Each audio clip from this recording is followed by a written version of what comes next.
में जीते हैं जहां लड़कों से बात करता देख जो भाई हड़काते हैं, लड़कों से बात करता देख जो भाई हड़काते हैं, वही भाई अपनी गर्लफ्रेंड के किस्से घर में हंस हंस कर सुनाते हैं। और मैं बता दूं, महिला सुरक्षा के मामले में हम आज भी चौथे नंबर पर आते हैं।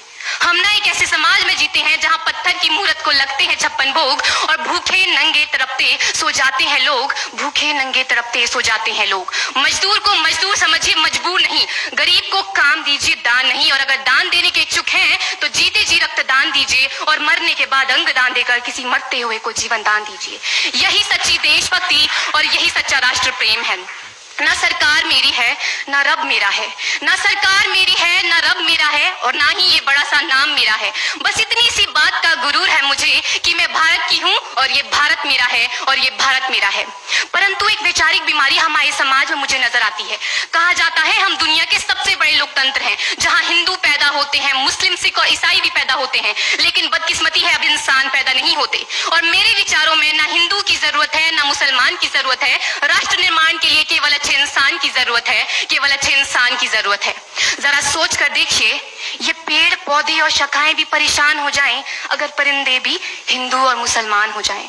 एक शैक्षणिक बीमारी भी हमारे समाज में मुझे नजर आती है और बड़े आश्चर्य की बात है, जिस देश ने पूरी दुनिया को तक्षशिला और नालंदा देकर के विश्वविद्यालय शिक्षा की बुनियाद रखी, आज विश्व के 100 सर्वश्रेष्ठ विश्वविद्यालयों में हमारा एक भी विश्वविद्यालय खड़ा नहीं हो पाता। जहां एक और हमारे पास IIT, IIM और NIT जैसे शिक्षण संस्थान है, तो वहीं दूसरी ओर इस देश के गरीबों को बेरोजगारी की जमात में खड़ा करने के लिए उनके हाथ में सर्व शिक्षा अभियान का झुंझुना पकड़ा दिया जाता है।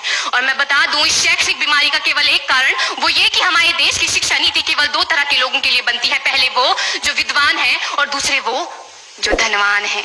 इसी तरह की कई गजब की बीमारियां हैं और इन बीमारियों की जो जड़ है ना, वो हमारा अंधविश्वास। और मेरे विचारों में जब तक इस देश का युवा अपनी सफलता के लिए मंदिरों में जा जाकर नारियल फोड़ फोड़ कर भगवान को रिश्वत लगाता रहेगा, हमारे समाज का शिक्षित वर्ग ही बिल्ली के रास्ता काटने पर खड़े हो जाना, अपने धर्म अपनी जाति को ऊंचा मानकर दूसरों के धर्म की अवहेलना करता रहेगा, तब तक ना तो इस देश से अंधविश्वास खत्म होगा और ना ही हमारा राष्ट्र निर्माण संभव होगा। हमारी संस्कृति, हमारी सभ्यता को दुनिया ने शीश नवाया है, तो क्यों आस्था के नाम पर हमने अंधविश्वास फैलाया है? मेरे विचारों में हमारा राष्ट्र निर्माण तब संभव होगा जब इस देश में महिलाओं की पूजा नहीं, उनकी इज्जत की जाएगी। राष्ट्र निर्माण तब संभव होगा जब हम जातिगत आरक्षण नहीं बल्कि सामाजिक सशक्तिकरण पर बात करेंगे। राष्ट्र निर्माण तब संभव होगा जब स्वच्छता अभियान में केवल सरकार नहीं बल्कि सड़क पर चलने वाला हर एक नागरिक हाथ बंटाएगा, स्वच्छ भारत स्वस्थ भारत को दिल से अपनाएगा। असल मायने में हमारा राष्ट्र निर्माण तब संभव होगा जब एक गरीब बच्चा मध्याह्न भोजन के नहीं बल्कि ज्ञान अर्जन के लिए सरकारी स्कूल की चौखट पर कदम रखेगा। और हमारा राष्ट्र निर्माण तब तक संभव नहीं होगा जब तक एक नागरिक नैतिक रूप से सटीन, चारित्रिक रूप से भ्रष्ट, मानसिक रूप से दिवालिया, धार्मिक रूप से अंधा, राजनीतिक रूप से गंदा, स्वैच्छिक मानव मूल्यों के आंकड़ों में जिन्न शिन्न पैपंदमयी अखंड भारत को खंड खंड करता रहेगा, तब तक हमारा राष्ट्र निर्माण संभव नहीं होगा। बड़ी बड़ी बातें नहीं, छोटी छोटी कोशिशें करनी होगी, क्योंकि ठोकर हमें पहाड़ से नहीं पत्थरों से लगा करती है।